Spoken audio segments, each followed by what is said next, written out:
有谁不知道我们四兄弟是全京城撒尿最远的？还是打仗杀敌最勇猛的4个。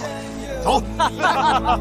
The 4 of us were not only the finest among the Imperial Guards, but also sworn brothers bound by blood. Yet during one mission, I was framed by a treacherous minister, accused of colluding with Japanese pirates. My 3 brothers believed the lies and turned their blades against me. Even the youngest, my dearest brother, severed all ties and declared me dead to him. Just as they were about to arrest me, a once-in-a-century avalanche struck. In an instant, the mountain swallowed us whole beneath its snow. 400 years have passed since that night, and now, all 4 of us have awakened again. Eldest brother Matt, sharp and calculating, used his cunning to rise through the ranks of the police. John and Jack, the other 2, relied on their martial skills to become feared leaders in the underworld. But I was not so fortunate. I woke up alone, wandering the streets of a strange modern world. It was then I met Annie, a kind-hearted woman who offered me shelter and warmth. With her help, I began searching for the truth, why we had been transported to Hong Kong. Tracing my steps back to the place where I first awakened, I found the old man who had discovered me that night. But to my shock, he had already been bribed by Matt, who sent word of my return. In no time, Matt mobilized a large police force and surrounded the site. Sensing danger, I pretended I needed the restroom. The old man, thinking he had trapped me, locked the door and shouted for them to come in. The police stormed the building, guns raised and ready. Just then, I burst through the air, snatching a handful of chopsticks and hurling them like daggers.